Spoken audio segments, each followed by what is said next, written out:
Okay, so you want to own a construction company. Buy some trucks, hire a crew, start pouring concrete, and watch the checks come in. Here's the first number that should stop you before you go any further. The largest builder in America, a company called Turner Construction, brought in $29.2 billion in revenue last year. That's more money moving through one construction company than the entire yearly economy of some small countries. And yet, if you looked at Turner's actual profit, the money that's left over after everything is paid for, you'd be looking at a number so small compared to that revenue that it would almost feel like a rounding error. That gap between the giant number coming in and the tiny number staying behind is the entire story of this business. Understand that gap, and you understand construction. Miss it, and you'll go bankrupt owning one of the busiest, best-paying, most respected companies in your city. Let's start with why anyone builds anything this large in the first place. Global construction spending this year is projected to land somewhere around $17 trillion, contributing more than 12% of everything the entire world produces.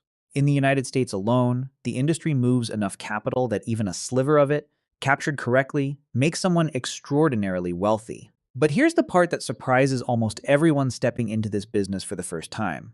Construction is not a high-margin industry. It is a high-volume, wafer-thin margin industry. A top-tier commercial contractor might book billions of dollars in contracts a year and still walk away with only 2 to 5% of that as actual profit. Capture 3% on a $1 billion infrastructure project, and you've made $30 million. Sounds incredible. Now realize that $30 million came attached to $1 billion of risk, liability, and things that could have gone catastrophically wrong along the way. The appeal was never the percentage. It's the size of the number the percentage is attached to. So before you spend a single dollar, you need to pick your lane, because not all construction is the same business wearing a different hat. Residential builders operate with the fattest gross margins in the industry, sometimes 18 to 25%, but after paying for permits, labor, and overhead, they usually land a net profit of 6 to 9%. Commercial builders, the people putting up office towers and shopping centers, fight over margins as thin as 4 to 7% because every project gets bid against 5 or 6 other contractors trying to win the same job. Industrial and infrastructure work, the highways and the power plants, runs on razor-thin margins of 2 to 6%, but the contracts are enormous and often backed by government money, which means slow payment but reliable payment. Then there's renovation and remodeling, the unglamorous cousin of the industry, quietly posting the best net margins of anyone, 8 to 18%. Because nobody wants to deal with the unpredictability of tearing into a building nobody's opened up in 40 years. And then there's the split almost nobody outside the industry understands. General contractors versus specialty subcontractors. The general contractor is the face of the project. They're the ones signing with the client, coordinating every trade, and absorbing the blame when anything goes wrong. For that privilege, they usually keep 5 to 6% net. The electrician, the plumber, the HVAC crew working underneath them, the specialty subcontractors, often walk away with 6 to 9%, sometimes more, because they carry a fraction of the liability and none of the scheduling nightmare. Here's the part that should make you rethink your entire plan before you even start. The company with its name on the building isn't the company making the best margin on it. The company nobody notices, quietly running the wiring, usually is. Now for the number everyone gets wrong before they even open the doors. People assume you can start a construction company with a pickup truck and a set of tools. You can, if you want to run a one-person handyman operation, which will cost you somewhere between $8,000 and $18,000 to set up. But if you want to build a real company, one licensed to bid on commercial or municipal work, you're looking at $50,000 to over $220,000 before you've poured a single yard of concrete. Here's where that money actually goes, and this is the part nobody warns you about. A used truck and trailer alone will eat $18,000 to $27,000. Basic tools add another $2,000 to $5,000. If you're doing any kind of excavation work, a single piece of heavy equipment can swallow your entire starting budget on its own. Then come the licenses, a few hundred to over $1,000 depending on your state. Then comes insurance, and this is where new owners usually feel the floor drop out from under them. General liability insurance alone runs around $1,000 to $3,100 a year. Workers' compensation averages just over $3,000 annually, more if your trade is dangerous. Commercial auto insurance runs about $2,075 per vehicle. And then, if you want to bid on anything of real size, you need surety bonds, a guarantee to the client that you'll actually finish what you started, and those alone can cost 1 to 3% of the entire project's value. Add it all up, and your first year of insurance and bonding costs, before a single project has even been awarded to you, easily reaches $7,000 to $10,000. But here's the trap inside the trap. None of what I just listed is the thing that actually kills new construction companies. It's working capital. Because payment in this industry moves slower than almost any other business you could start, you need enough cash sitting in the bank to cover payroll, materials, and equipment for 60 to 90 days before your first invoice is even paid. Miss that number, and it doesn't matter how good your work is. Roughly half of all new construction companies fail within their first year. Not because they built anything badly, but because they ran out of cash while waiting to get paid for work they'd already finished. So let's say you've survived the setup. Now you need something even more difficult than money. You need a contract. Projects come from two places: private developers and the government. Private work is relationship-driven. Government work is a different beast entirely, and it's governed by a law most people have never heard of, called the Miller Act, passed in 1935. It says that before the federal government hands you any construction contract worth more than $150,000, you have to post a performance bond and a payment bond, usually equal to the full value of the contract. Why? Because nobody can put a lien on government property if you don't pay your subcontractors. So the government forces you to guarantee it up front instead. Here's the trap almost every new contractor falls into during the bidding process. You'd assume the lowest bid always wins. It doesn't, and honestly it shouldn't. Sophisticated clients use something called best value procurement, weighing your safety record, your financial health, and your track record alongside your price. Because here's the dirty secret of competitive bidding: the contractor who consistently submits the lowest number usually isn't the smartest business in the room. They're the business that made a mistake on their estimate, forgot to include a piece of the scope, and is about to lose money finding that out the hard way. In the industry, this is called the winner's curse. You won the job. Congratulations. You also guaranteed yourself a loss before you poured a single foundation. Now let's talk about what actually happens once you've won that contract, because this is where the real education begins. Every project is its own tiny economy, broken into 4 buckets: direct costs, materials, field labor, equipment rentals, subcontractor payments, permits. Indirect costs, site supervision, temporary utilities, project management, and overhead, the corporate costs that exist whether you're building 1 project or 10, things like office rent, salaries, insurance, and software. Materials and subcontractors usually eat the largest slice of the direct cost pie. But labor is the most dangerous line item, because labor is the one thing that can silently balloon without anyone noticing. If your crew was estimated to need 400 hours for a task, and it actually takes them 500, you don't get to bill the client for that difference. You eat it, directly out of your profit.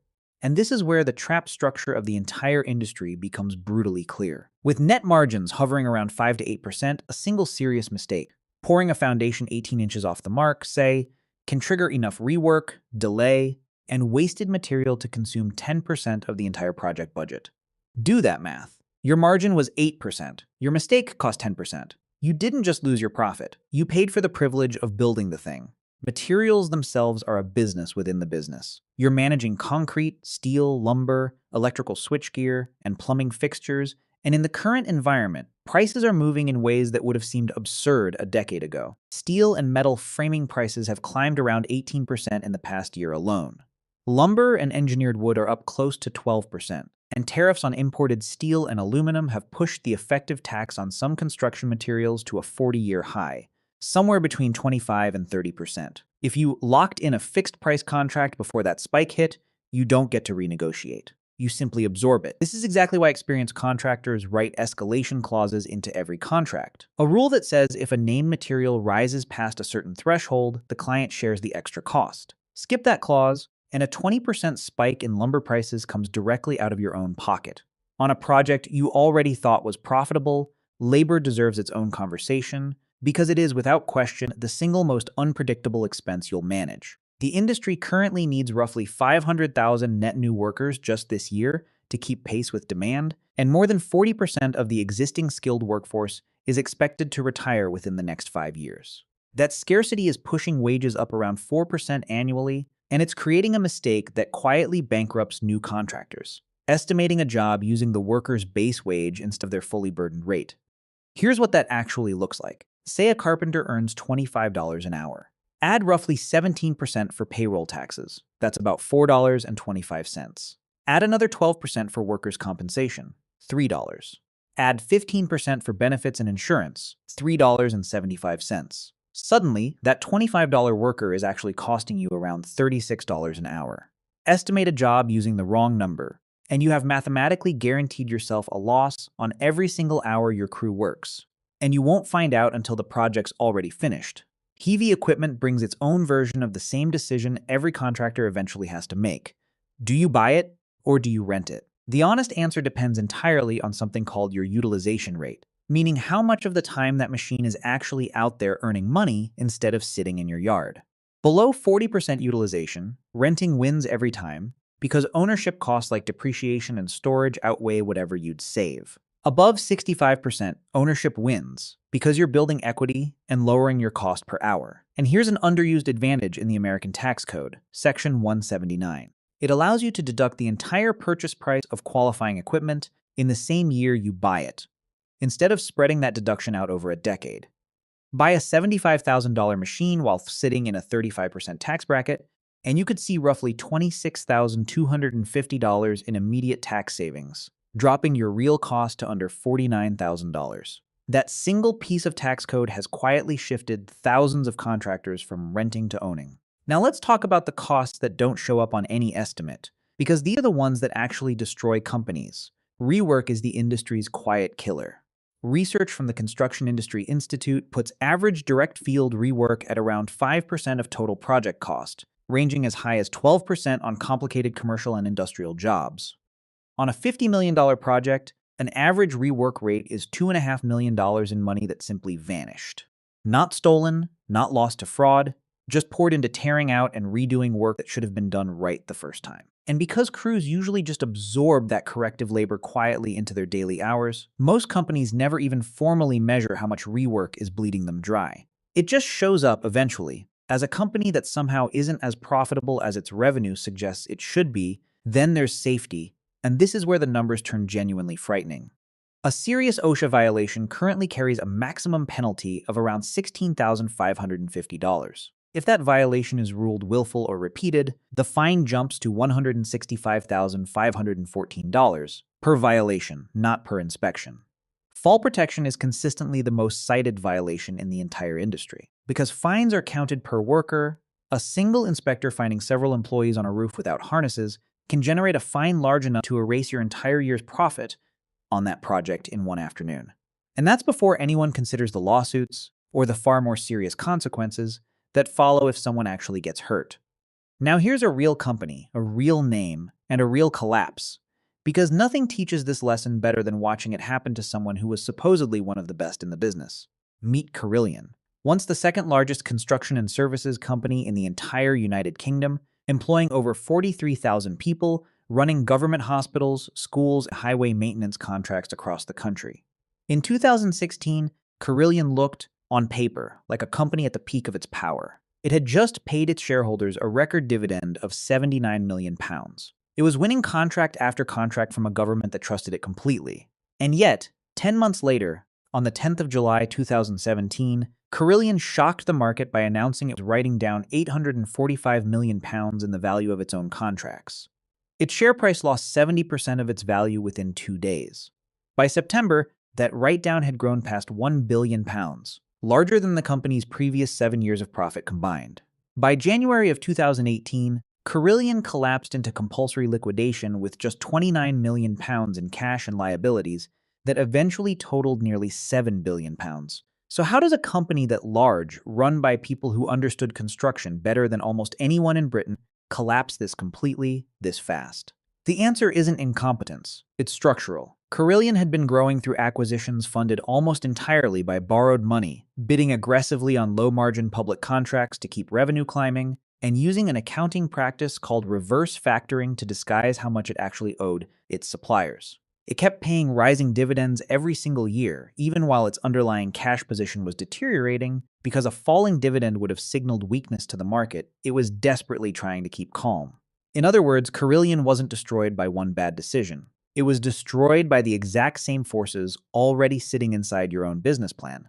Thin margins, heavy borrowing, and a public image built on projects that were quietly bleeding money the entire time. Keep that in mind the next time a bid looks too easy to win. Before we get to how the money actually flows, There's a second layer of risk sitting underneath everything I've already told you, and it has nothing to do with a single bad project. It's the industry's plumbing itself.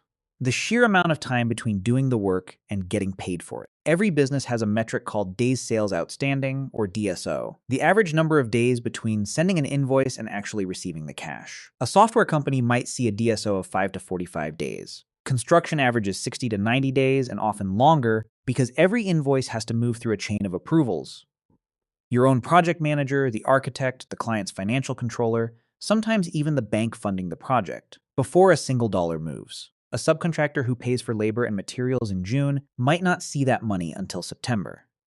In the meantime, payroll doesn't wait for approval chains. It comes due every 2 weeks whether or not you've been paid. Layered on top of that slow payment cycle is a practice called retainage.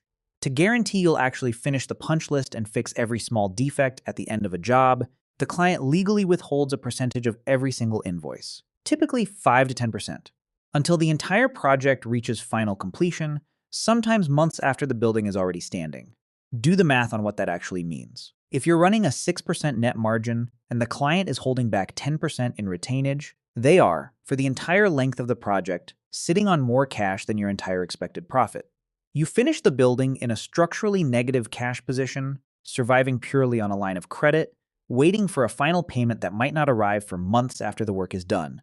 There's a third number quietly determining whether you're even allowed to compete for future work, and it's called the Experience Modification Rate, or EMR. It's a multiplier applied to your insurance premiums based on your last 3 years of workplace injury claims. An EMR of 1.0 is the industry average. Let a few serious injuries push your EMR up to 1.3, and your insurance premiums jump 30% overnight. Worse than that, most major developers and every government agency will simply refuse to let you bid on their projects if your EMR climbs above 1.0. A bad safety record doesn't just cost you money. It quietly locks you out of the market entirely, regardless of how good your work actually is. Once a company survives all of that and starts winning more work than it can chew, everything changes again, because now you're not managing one project. You're managing 5 or 15 or 50 simultaneously, and the challenge stops being physical and becomes purely financial. Every contractor at this stage relies on something called a work in progress schedule, or WIP, which tracks the percentage of completion on every active job by comparing costs already spent against total estimated costs. Buried inside that WIP schedule is a distinction that decides whether a company sinks or swims, the difference between overbilling and underbilling. Overbilling means you've invoiced the client for more of the project than you've actually completed. It looks like a liability on paper, technically unearned revenue, but in practice it means the client's money is financing your work, which is fantastic for your cash flow. Underbilling is the opposite, and it's far more dangerous. It means you've already done the work and paid for the labor and materials, but you haven't invoiced for it yet, often because of a slow approval process or a disputed change order. It looks like an asset on the books, but in reality, you are using your own cash to fund someone else's building.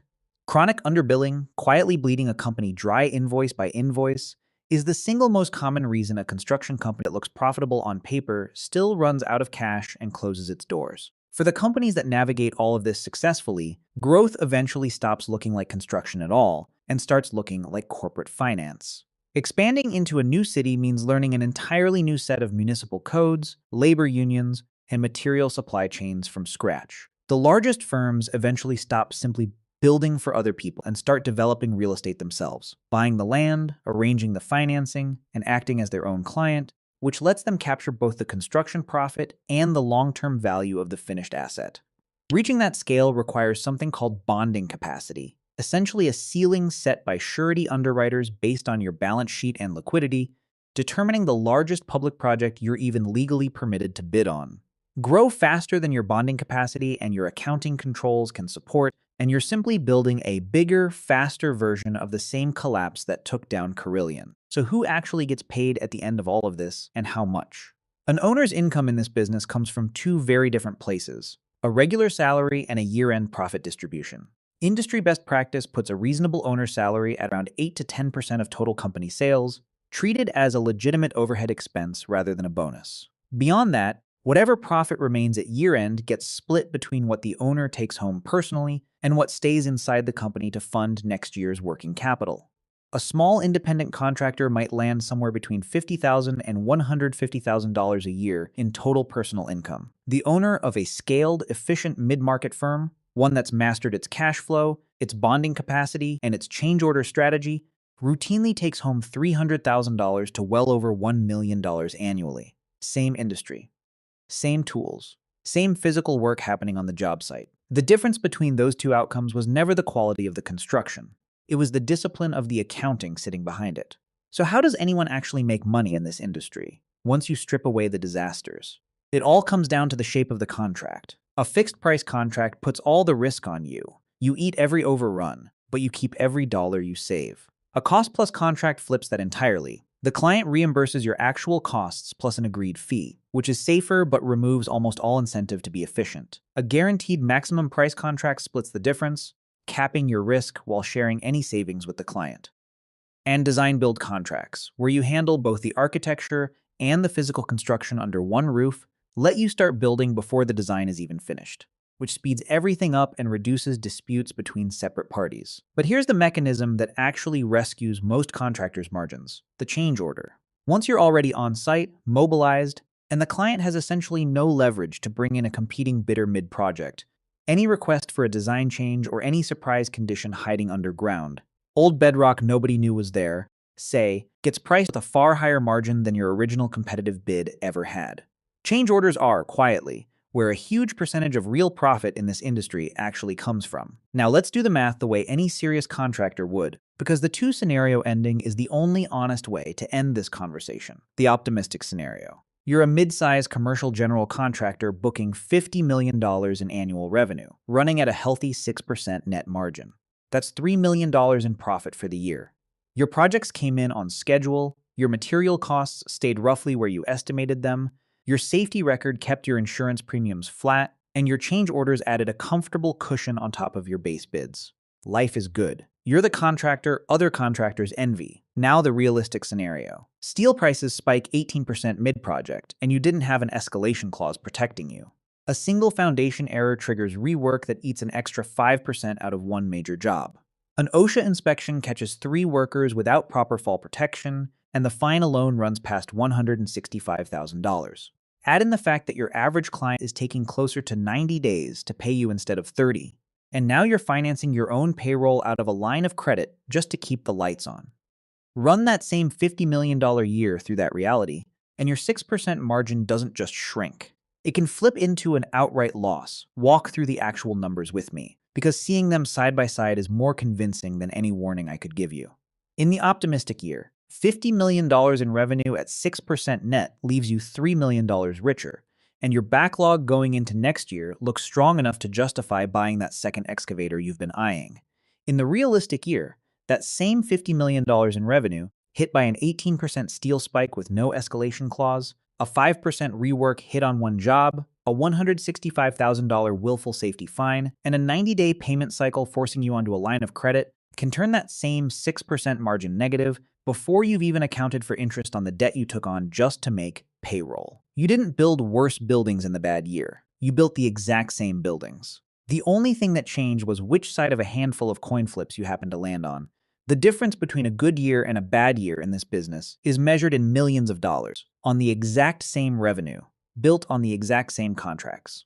That's not bad luck. That's the actual architecture of this industry. So is owning a construction company worth it?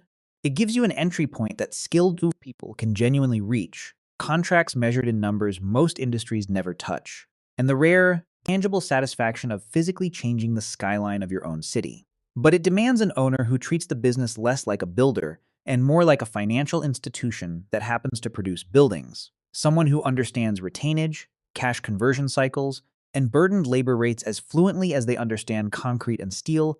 Every single number in this script, the thin margins, the slow payment cycles, the retainage trap, the burdened labor rate, the fine print buried inside a fixed-price contract, exists for one reason. It filters out the people who wanted to build things from the people who actually understand what they're building.